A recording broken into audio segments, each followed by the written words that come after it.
인트로 영상이었습니다. 여러분 이거 몇 년 됐는 줄 아세요? 이거 벌써 시작한 지 10년 됐어요. 10년. 장난 아니죠. 응팔이 15년도에 나왔더라고요. 저도 이거를 찾아보면서 이게 벌써 10년이 됐다고? 라고 너무 깜짝 놀랐는데 아마 보신 분들은 아시겠지만 방금 이 음식 나누는 장면이 응팔에서도 굉장히 유명한 장면 중 하나입니다. 근데 여기 있는 우리 대부분은 좀 그래도 비슷한 경험을 그래도 약간 맛을 본 세대 정도는 전 된다고 생각하거든요. 그래서 이 드라마를 보면 저녁 시간이 되면 이제 동네에서 이렇게 엄마가 애들을 부르는 소리도 좀 듣고, 그리고 이제 각 집마다 동네마다 이렇게 음식하는 냄새가 나곤 합니다. 저도 어렸을 때는 쌍문동이랑 진짜 비슷한 동네에 살았어요. 저 막 좀 언덕이긴 했지만 이렇게 주택들이 이렇게 붙어 있는 그런 동네에 살았거든요. 그래서 윗집에 친구 살고 그 윗집에 형 살고 막 이런 동네였어요. 그런데 이 드라마 같이 이렇게 주변의 이웃과 동네 사람들이랑 이렇게 음식과 반찬을 나누고 그런 문화들이 한국에 있었습니다. 그래서 이 영상이 이제 유튜브를 이렇게 짤로 돈지 한 5년 정도가 됐는데 벌써 뭐 조회수도 500만이 훌쩍 넘어가고, 이제 댓글들을 이렇게 보면 많은 사람들이 저마다 자기 자신의 그런 유년 시절들을 막 이렇게 떠올리고 그때 이야기들로 막 댓글을 달아요. 누가 그랬는데 어땠는데. 그래서 또 한편으로는 어떤 분들은 참 요즘은 바로 한 10m, 한 5m 앞에 있는 옆집 사람도 자세히 잘 모르는, 그냥 엘리베이터에서 만나면 그냥 이렇게 까딱 인사하는 정도의 조금은 냉소적이게 된 차가워진 그런 도시 문화를 좀 약간 이렇게 아쉬워하시는 분들도 있고, 때문에 이 한국의 기준에서 뭔가 이 80년대, 90년대의 이 드라마에서 보여주는 그런 모습이 마치 이제 다시는 돌아갈 수 없는 뭔가 그런 이상적인 시대로, 옆집 숟가락까지 세고 있던 그런 낭만의 시대를 그리워하고, 참 그게 사람 사는 건데 사실 이라는 그런 댓글들과 그런 사람들도 꽤 많이 계신 것 같습니다. 오늘 우리가 이 응팔 영상으로 설교를 시작한 이유가 오늘 사도행전에서 우리가 보게 될 내용이 나눔이기 때문에 그렇습니다. 그래서 우리가 계속해서 사도행전 말씀을 보고 있는데, 예수님께서 죽으시고 부활하시고 이제 승천하신 다음에 성령님께서 함께 하시는 제자들의 이야기를 기록하고 있죠. 그 중에서도 우리는 오늘 4장 말씀을 읽었는데, 4장 말씀의 핵심은 모든 성도들이 한 마음과 한 뜻을 가지고 자기 자신의 소유를 다른 사람과 주저함 없이 나눴다. 그리고 예수 그리스도의 부활을 사도들이 증거하고 하나님의 은혜가 그들 안에 머물렀다라는 것을 전하고 있습니다. 그래서 오늘 사도행전 말씀을 따르면 이 사람들이 자발적으로 누가 시키지 않았는데 소유를 나누기 시작했어요. 그냥 가진 것 조금 떼서 주는 게 아니라 가지고 있는 거 팔아가지고 좀 적극적으로 나누기 시작했거든요. 그래서 내 것은 사실 모두 다 네 거야 라고 그렇게 실제로 믿고 행동했다고 성경은 기록하고 있습니다. 그래서 34절 말씀을 보면, 때문에 이 모인 초대교회 공동체 안에 부족함을 경험하는 사람이 없었다고 해요. 부족함. 그래서 어떤 사람이 뭔가 경제적인 도움이 필요하다라고 하면 기꺼이 모든 사람들이 자기가 가지고 있는 것을 팔아서 그 사람들을 위해서 이렇게 내놓았다라는 그런 성경의 기록입니다. 너무 아름다운 모습 아닙니까? 결국 오늘 설교 이 본문을 읽으면서도 여러분 아셨겠지만 결국 우리는 오늘 나눔에 대해서 이야기를 할 텐데 그 과정을 우리가 조금 더 면밀하고 세밀하게 그 안을 좀 더 들여봐야겠습니다. 자, 사도행전 말씀이 이렇게 기록하고 있으니 제가 오늘 지금 여러분들에게 여러분들이 가지고 있는 체킹 세이빙 어카운트 우리 교회로 다 하나로 합칩시다.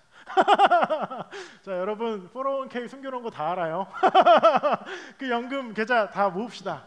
부동산, 자산, 우리 주식 투자 계좌 하나로 모아봅시다. 여기 온라인 어카운트 QR코드에 이렇게 이야기 불가능하죠. 네. 기독교 역사상 이런 공동 소유하는 공동체가 꽤 여러 번 시도들이 있었습니다. 없었던 건 아니지만 현대를 살고 있는 우리에게 제가 지금 오늘 이렇게 여러분들에게 그런 이야기들을 한다면 아마 오늘 소그룹이 굉장히 재밌지 않을까 생각이 들고, 어쩌면 여러분들 중 몇 명은 오늘 저를 만나는 게 마지막이 되지도 않을까. 어쩌면 아내를 오늘 마지막으로 보는 네, 농담입니다.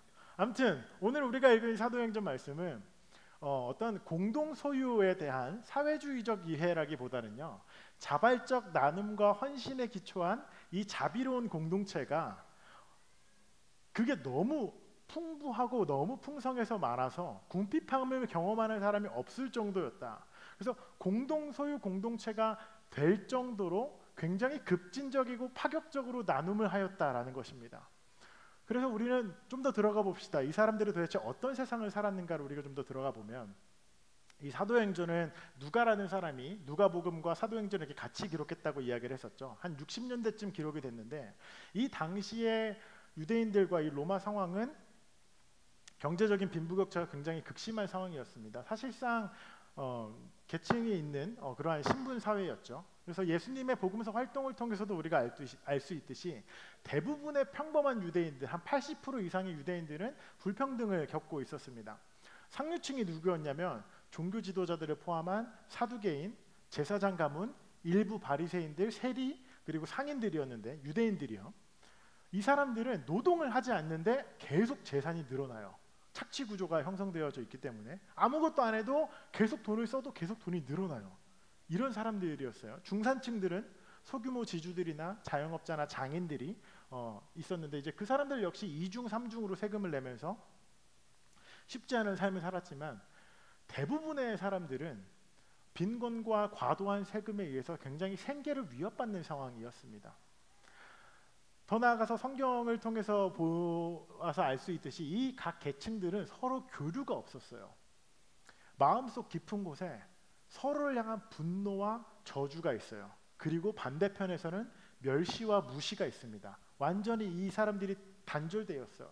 그래서 세리가 이 복음서에 그렇게 많은 저주와 미움을 받는 이유, 그리고 예수님께서 이 종교 지도자들의 위선을 계속해서 고발하고 꾸짖는 이유가 사실 이 배경 안에 있습니다. 돌봄과 공생의 경제가 완전히 무너진, 정의가 찾아볼 수 없는 그 상황에서 예수께서 안타까워하시면서 사람들을 돌보고 그랬던 예수님의 행보가 사실 이러한 사회 구조 속의 배경에 있는 것이죠.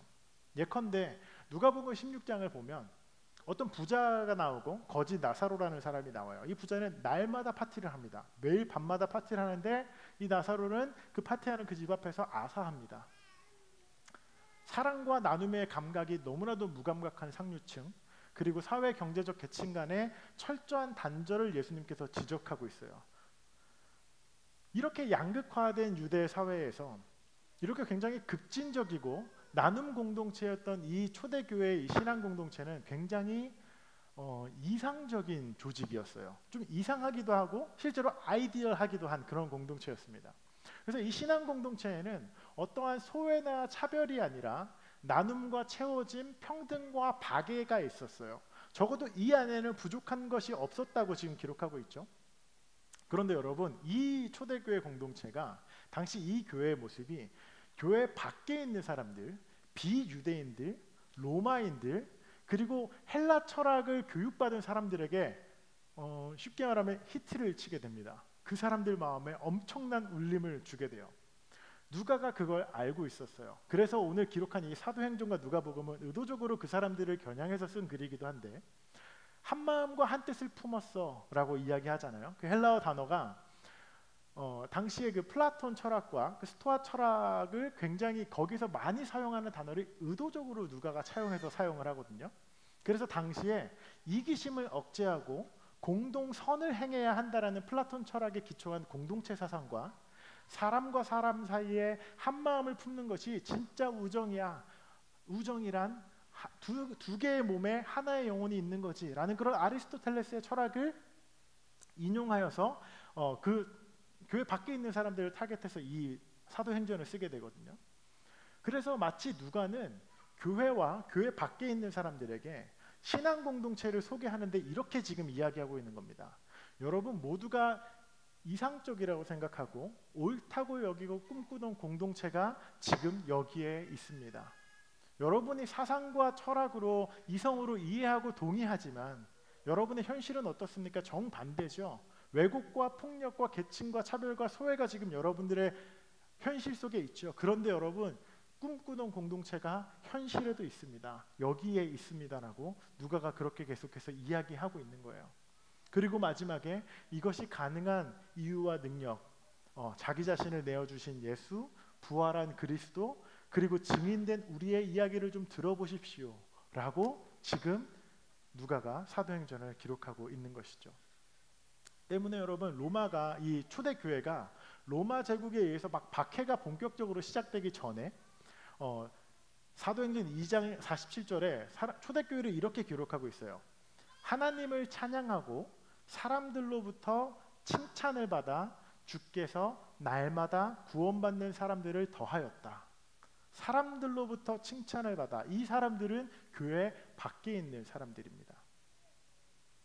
그래서 여러분, 초대교회는요, 당시의 사회의 빈부격차와 식민지배와 노예제도 이런 문제들과 소외된 사회적 약자들을 돌보고 그 사람들에게 하나님 나라가 무엇인지를 보여주고 소망을 알려주는 그러한 신앙 공동체였습니다.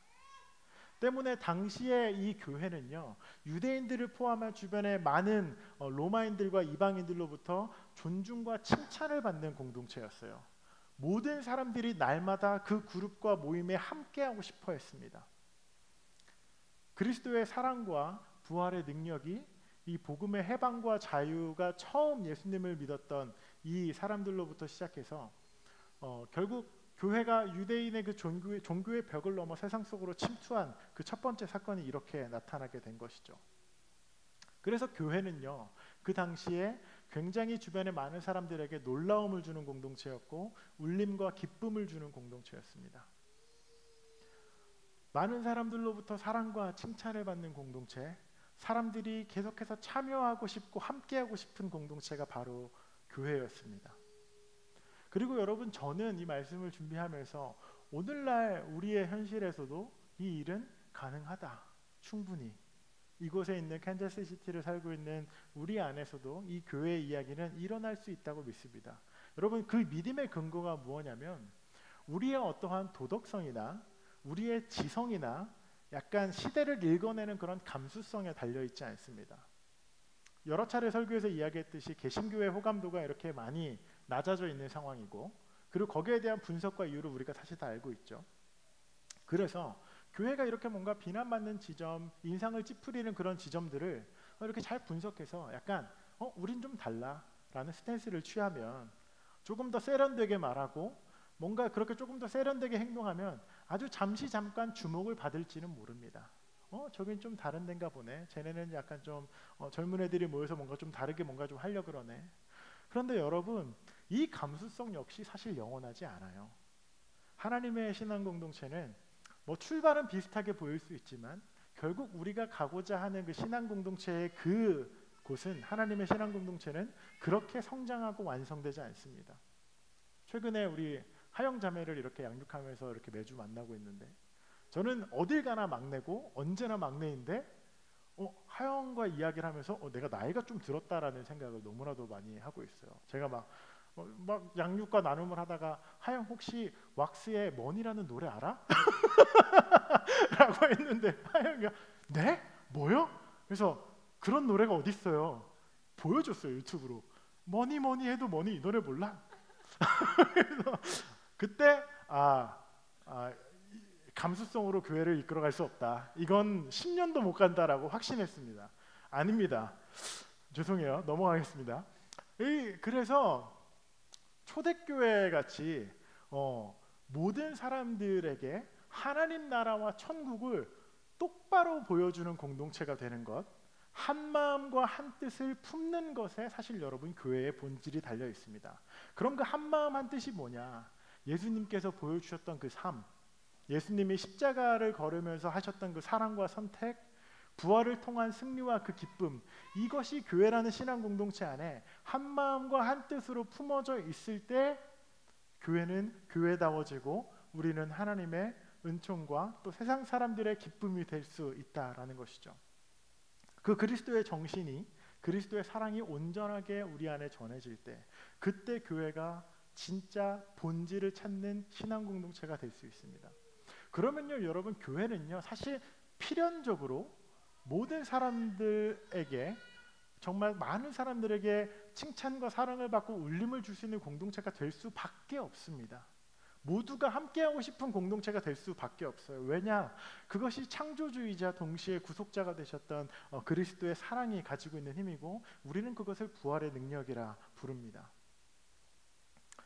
그러면 그 한 마음과 한 뜻, 그것이 도대체 어떤 마음이냐? 구체적으로 우리가 어떤 마음을 먹으면 우리가 그 복음의 본질을 그렇게 보여줄 수 있는가? 하나님의 자녀로 교회로 하나님 나라를 제대로 살아가는가?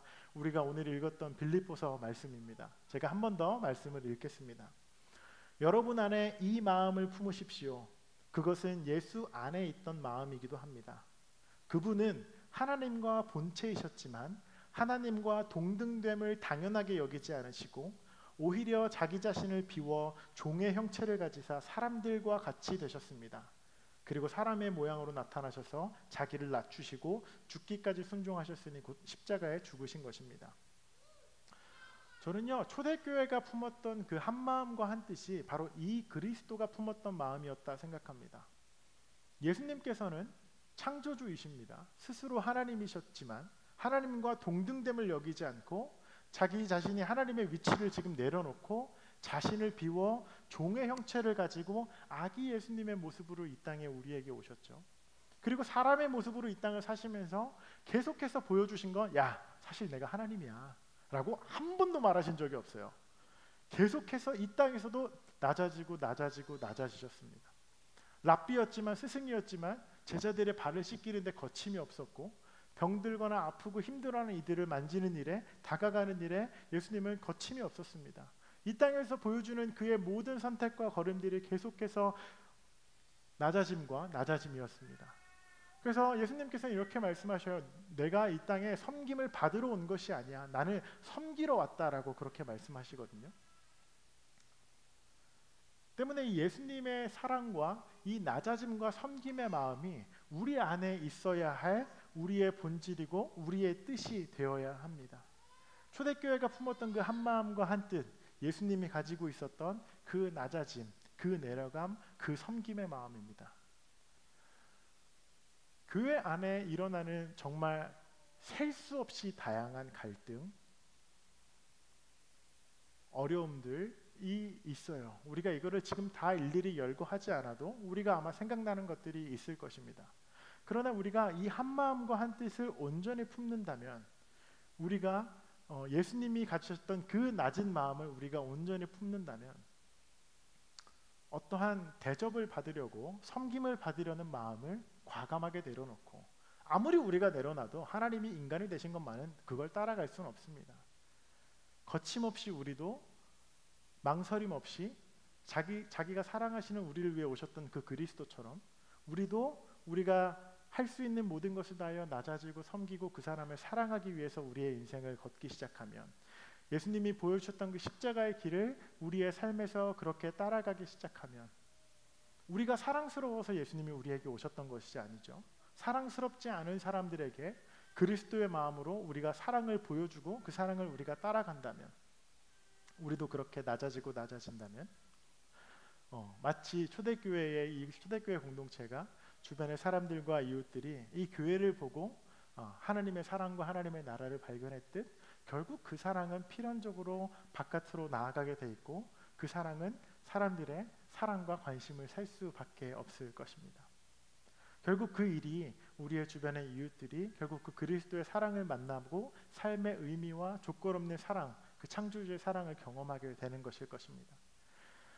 때문에 이 마치 누가복음과 사도행전이 당시 그리스 철학을 따르는 이들에게 전해졌던 그 워딩을 오늘 우리의 현실과 우리의 한국적 배경으로 돌이켜 본다면 저는 우리가 인트로 때 보았던 저 짧은 영상과도 같이 우리가 나눌 수 있는 정이 있고 우리가 나눌 수 있는 사랑이 있습니다.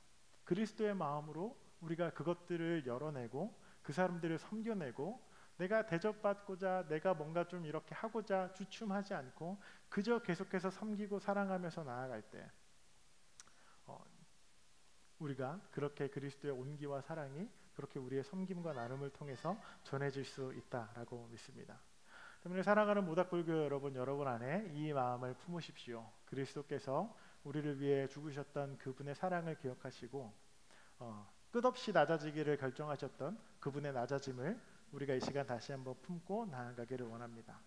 하나님 우리에게 그 마음 허락하여 달라고 우리 함께 기도하고 설교를 마치도록 하겠습니다.